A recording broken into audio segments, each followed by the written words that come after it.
Car రెంట్‌కి తీసుకుని సరదాగా బయటకు వెళ్ళాలనుకుంటున్నారా? అయితే వెంటనే ఈ నెంబర్‌కి కాల్ చేయండి. నమస్తే, వెల్కమ్ టు సుమన్ టీవీ. నేను మీ సంజయ్. ఈరోజు మనతో పాటు ఉన్నారు motivational speaker and language trainer Vijaya Bangaru garu. మ్యామ్తో మాట్లాడి కొన్ని విషయాలు తెలుసుకుందాం. నమస్తే అమ్మ. నమస్తే సంజయ్ గారు. అమ్మ, రీసెంట్గా జరిగిన పుష్ప ఇష్యూలో చూసుకుంటే ప్రతి ఒక్కరు కూడా అల్లు అర్జున్ది తప్పు ఉంది, థియేటర్ యంత్రాంగాన్ని తప్పు ఉంది, లేకపోతే పోలీస్ యంత్రాంగాన్ని తప్పు ఉంది, రకరకాల వాదనలు అనేవి వినిపిస్తున్నాయి. కానీ ఈ సంఘటనలో తల్లిదండ్రుల తప్పు ఎంతవరకు ఉంది, తల్లిదండ్రుల పొరపాటు ఎంతవరకు ఉంది అంటారు? అందరిది ఉందండి తప్పు అంటారు కదా. తిలా పాపం తలా పిడికెడు అంటారు. కర్ణుడి చావుకు ఎన్ని కారణాలు ఉన్నాయో ఈ సంఘటన జరగడానికి అందరి బాధ్యత, అందరి తప్పిదాలు ఉన్నాయి. ఓకే, ఫస్ట్ ఆఫ్ ఆల్ అంటే ప్రభుత్వానికి ప్రభుత్వ దిశగా ఏం తప్పు ఉందంటే, యాక్చువల్గా ఈ బెనిఫిట్ షో రాత్రిపూట వేయడానికి పర్మిషన్ ఇవ్వకుండా ఉండాల్సింది. ఓకే, నెక్స్ట్ ఏంటంటే టికెట్స్ రేట్లు పెంచారు. పెంచిన తర్వాత కూడా అంతమంది వస్తారు అని, జనరల్గా ఈ క్రేజీలో అంతమంది వస్తారు అనేది మీరు ఎక్స్పెక్ట్ చేసినప్పుడు తగిన జాగ్రత్తలు, తగిన సెక్యూరిటీ కంపల్సరీగా మీరు అక్కడ ఏర్పాటు చేయాల్సి ఉండింది కదా. అది చెయ్యలేదు. ఆ సంధ్యా థియేటర్ చుట్టూరా దాదాపు 7-8 థియేటర్స్ ఉన్నాయి. ఆ రాత్రి 9:30కి వీళ్ళ షో స్టార్ట్ చేసే ముందు ఎంతమంది ఆ థియేటర్స్ నుంచి వచ్చిన జనాలు ఎంతమంది అక్కడ జత అవుతారో కదా తెలుసు. తెలిసినప్పుడు మరి ఆల్రెడీ ఈ సినిమా బెనిఫిట్ షోకు రాత్రి వచ్చే షోకు పగటి నుంచి పిచ్చోళ్ళలాగా థియేటర్ చుట్టూ జనాలు ఉండిపోయారనమాట. అంటే ఏదో దేవుడు ప్రత్యక్షమైతూ ఉంటే ఉంటారా ఉండరో జనాలు, అలా అంతమంది జనాలు పిచ్చి వాళ్ళలాగా తిరుగుతూ ఉన్నారు. మరి ఇవన్నీ అంటే ఆ థియేటర్కు దాదాపు ఒక 4-5 అడుగుల దూరంలోనే పోలీస్ స్టేషన్ ఉంది. వాళ్ళకి తెలుసు కదా ఇంతమంది జనాలు ఉన్నారు. ప్లస్ థియేటర్స్ వస్తే మిగతా థియేటర్స్లో సినిమాలు అంటే అయిపోయిన తర్వాత ఆ జనాలు బయటకు వస్తారు, ప్లస్ ఈ జనాలు బయటకు వస్తారు కదా. అలాంటప్పుడు వాళ్ళు అట్లీస్ట్ ఒక ఎస్టిమేట్ అన్న వేసుకొని తగిన జాగ్రత్తలు తీసుకొని ఉండాల్సింది. సో దాని తర్వాత ఇంకో నెక్స్ట్ ఏంటంటే, ఈ పర్మిషన్ అసలు ఇవ్వకుండా ఉండాల్సిందండి. పర్మిషన్ ఇచ్చినందుకే ఇప్పుడు ఈ అనర్థాలన్నీ జరిగిపోయాయి అన్నమాట. థర్డ్ ఏంటంటే ఈ తండ్రి ఎవరైతే ఉన్నాడో అసలు పిల్లాడు అడిగినప్పుడు అంటే వివరంగా, బాబు ఈరోజు కాదు, నేను తప్పకుండా నిన్ను తీసుకెళ్తాను అని చెప్పి ఉండాల్సింది. చెప్పలేదు. అంటే పిల్లలు ఏదైనా అడుగుతారు కదా. ఏమడుగుతారు అంటే వాళ్ళకి తెలియదు. నాకు కావాలని అడుగుతారు కానీ దానివల్ల ఓహో నాకు ఇది ఇస్తే నాకు ఇది జరుగుతుందేమో అని పిల్లలకు తెలియదండి. కాబట్టి తల్లిదండ్రులుగా అంటే మీరు అంటారు మేడం మరి పిల్లల కోరికలు ఎవరు తీరవాలి? తప్పకుండా తల్లిదండ్రుల బాధ్యతగా పిల్లలు ఏది కోరినా, వాళ్ళకి ఏది కావాలన్నా, ఎక్కడికి తీసుకెళ్ళాలన్న బాధ్యత కంపల్సరీగా మనదే. కానీ అందులో అది తీర్చినందువల్ల అంటే జరిగే పరిణామాలు ఏంటి, దీనివల్ల ఈ అబ్బాయికి మన ఫ్యామిలీ ఏమన్నా ఇదవుతుందా, ఒకవేళ ఈ రోజే లాస్టా, ఒకవేళ అంటే అది ఆ రోజేనండి బెనిఫిట్ షో, ఆ రోజే ఇంకా ఉంటుందిగా షో, అబ్బాయి తీసుకెళ్తామని చెప్పాడు. పోనీ తెలియదు కదా, చిన్నవాడు 8-9 కుర్రోడు. అడిగినప్పుడు కనీసం నాన్న ఈ రోజు కాదు, నేను రేపు తీసుకెళ్తా, ఇంకొక 2 రోజులు ఆగు, తప్పకుండా నిన్ను తీసుకెళ్తానని చెప్పాల్సింది. తండ్రి చెప్పలేదండి. ఎందుకంటే తండ్రి కోరిక అడిగాడు, తీర్చేస్తాను కోరిక. అలా తీర్చుకుంటూ పోతే పిల్లలకి ఏం తెలుస్తుందండి? ఏమీ తెలియదు కదా. సో మనం ఏదన్నా పిల్లలు అడిగినప్పుడు ఇది నేను తీర్చినందువల్ల బాబు, మనం అక్కడికి వెళ్ళినందువల్ల ఈరోజే ఫస్ట్ షో, తర్వాత రాత్రి అయింది, చలి ఎక్కువగా ఉంది, ప్లస్ తండ్రికి ఆరోగ్యం బాగలేదు కాబట్టి ఇవన్నీ చెప్పేసి అబ్బాయిని ఊరుకోబెట్టాల్సింది. సరే ఊరుకోడు, కాసేపు ఏడుస్తాడు, అన్నం తినడు, రాత్రంతా ఏడుస్తాడు, ఏమవుతుంది? ఏం కాదు కదండి, పొద్దున్నే బాగానే ఉంటాడు. కానీ అవన్నీ ఏమి ఎక్స్ప్లెయిన్ చేయకుండా అంటే ఒక్కొక్క టికెట్ 1200 పెట్టి దాదాపు 5,000 రూపాయలు ఖర్చు పెట్టి అతను అక్కడికి తీసుకెళ్ళినప్పుడైనా కనీసం ఆ రష్ను చూసి అయ్య బాబాయ్ చిన్నపిల్లలు పెట్టుకొని నేను ఎలా వెళ్తాను అనేసి, చూసావా ఇంత రష్గా ఉంది, వద్దు మనం వెళ్ళిపోదాము అని కూడా చెప్పకుండా నువ్వు తీసుకెళ్ళిన తర్వాత ఏమైంది?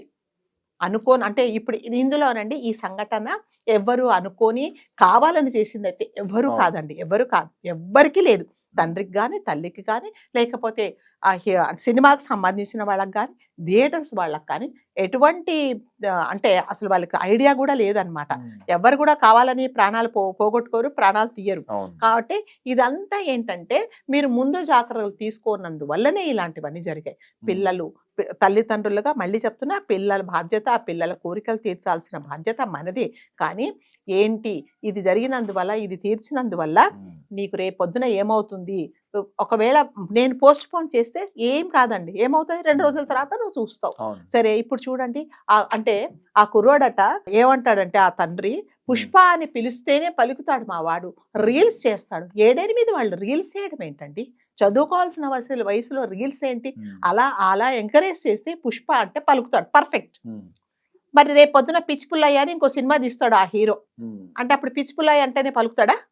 వీడి పేరు లేదా? వీడికంటూ ఒక పేరు ఉండాలి కదా. మళ్ళీ అంటే కొన్ని రోజుల తర్వాత ఈ సినిమా మరుగున పడిపోతుందండి. ఈ చేసిన హీరో క్యారెక్టర్ అతను మర్చిపోతాడు, ఇంకొక సినిమాకి వెళ్ళిపోతాడు. అంటే ఆ సినిమా తీస్తే ఆ సినిమాలో పేరు, క్యారెక్టర్ పేరు పిలిస్తేనే పలుకుతాడా? సో ఇవన్నీ ఏంటంటే ఎంకరేజ్ చేయడం అనమాట. అంటే అతడికి, అంటే తన ఉనికి, తన పేరు అనేది అసలు ఈ అబ్బాయికి లేదనమాట. ఒక 2 ఏళ్ల తర్వాత ఇంకో సినిమా వస్తుంది, ఆ సినిమా పేరు పిలిస్తేనే పలుకుతాడు. మీరు ఆ రకంగా మీరు ఎంకరేజ్ చేశారు కదా.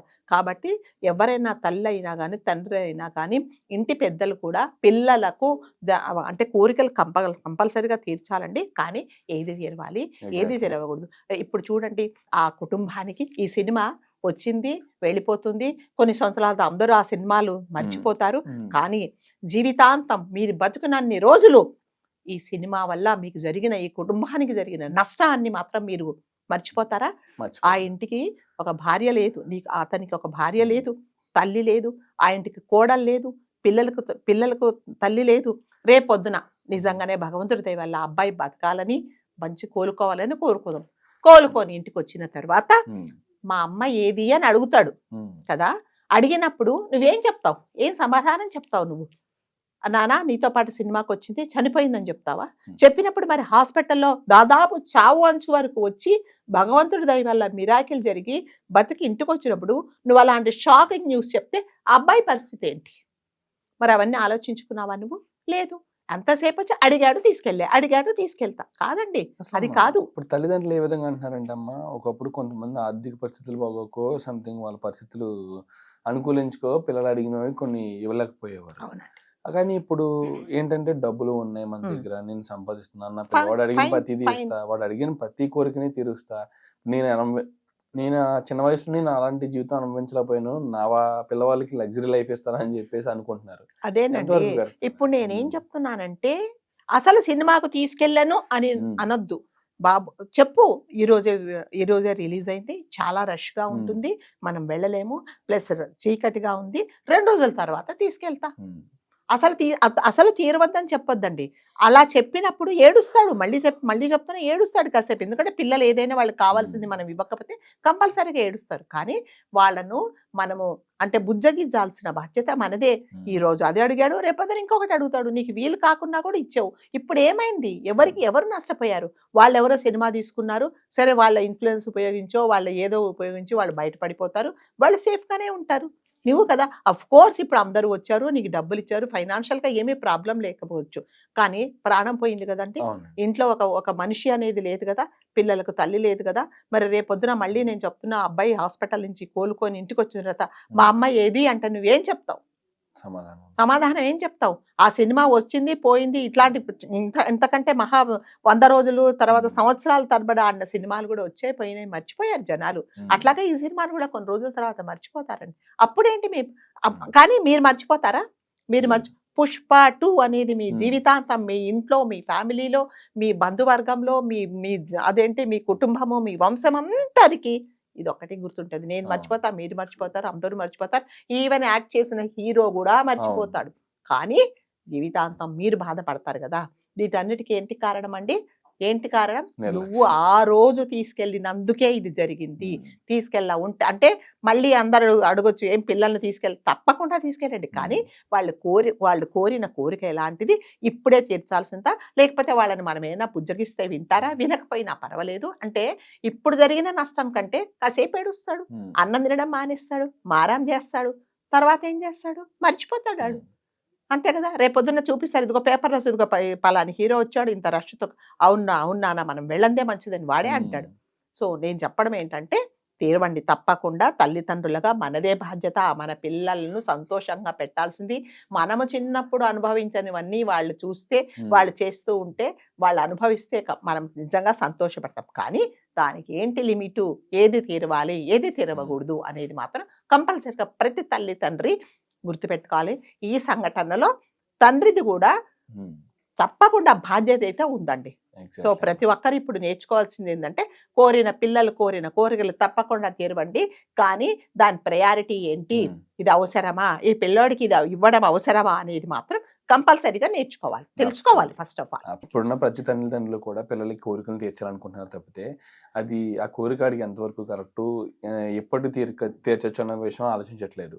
అండ్ ఈ సినిమాకి తీసుకెళ్ళడం వాడి కోరిక అవ్వచ్చు, సంథింగ్ వాళ్ళ కోరికలు తీసినట్టుగానే తీసుకెళ్లొచ్చు, కానీ 2 రోజుల తర్వాత తీసుకెళ్ళండి ప్రమాదం జరిగేది ఉండేది కాదు. ఎగ్జాక్ట్లీ అక్కడ ఇంత రష్ ఉంటుంది, బెనిఫిట్ షోకి ఇంత క్రౌడ్ ఉంటుంది, క్రౌడ్ లో తొక్కిసలాట్లు అనేవి జరిగే అవకాశాలు ఉంటాయి అని తెలిసి కూడా చిన్న చిన్న పిల్లల్ని తీసుకెళ్ళడం ఒక నిజంగా చెప్పాలంటే నిర్లక్ష్యం అనేది చెప్పొచ్చు. ఇది వాళ్ళు ఆ రోజు ఒక విధంగా ఆలోచించి ఈ రోజు ఎందుకులే 2 రోజుల తర్వాత తీసుకెళ్దాం అని వాళ్ళు బుజ్జగించో బతిమాలో 2 రోజులు వాడు ఏడ్చన్నా సరే తర్వాత రోజు తీసుకెళ్ళినా సరే అంతే కదా, ఇది జరగకపోదు. ఇట్లా కాదండి, పిల్లల్ని కూడా నేను చాలా సినిమా థియేటర్ నెలల పిల్లల్ని తీసుకొని వస్తారండి. వాళ్ళు కేవుమని ఏడుస్తూ ఉంటారు, వాళ్ళకి ఏం అర్థం అవుతుంది, ఏం చేస్తారు చెప్పండి ఆ రష్ లో, ఊపిరాడక. ఎగ్జిబిషన్ ఇప్పుడు రేపు ఎగ్జిబిషన్ వచ్చిందంటే చంటి చంటి నెలల పిల్లల్ని కూడా పట్టుకొని వచ్చేస్తారు ఆ దుమ్ములో ధూళిలో. సో ఇవన్నీ ఏంటంటే వాళ్ళేం పిల్లలు అడుగుతారండి, ఆ చంటి పిల్ల ఏమడుగుతుంది చెప్పండి. సో అంటే కొన్ని రోజుల తర్వాత వెళ్ళండి, మీకు నిజంగానే పిల్లలతో వెళ్ళాలని ఉంటే ఆ రష్ లో వెళ్ళాల్సింది ఏం అవసరం వచ్చిందండి. అందుకనే ఇవాళ ఆ కుటుంబం మొత్తము అంత బాధపడుతుంది. ఈవెన్ మనం కూడా ఒక అంటే ఆమె చనిపోయినందుకు నిజంగా మనకు చాలా బాధగా ఉంది. ఆ బాధ అనేది ఎవ్వరు తీర్చలేంది. అసలు ఏదైనా పొరపాటు జరిగితే, ఏదైనా సంఘటన జరిగినా సరే గవర్నమెంట్ తప్పు, పోలీస్ యంత్రాంగం తప్పు, హీరో తప్పు, సినిమా టీం తప్పు, లేకపోతే థియేటర్ యంత్రాంగం తప్పు అని తోసేస్తుంది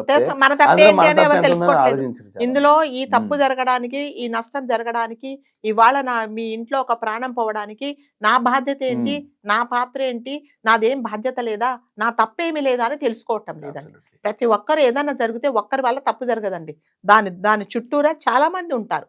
సో మన తప్పు మనం తెలుసుకొని మనం కరెక్ట్ చేసుకోవాలి. Thank you very much. ఆ పిల్లవాడు తొందరగానే కోలుకుందాం అన్నారు. Thank you very much.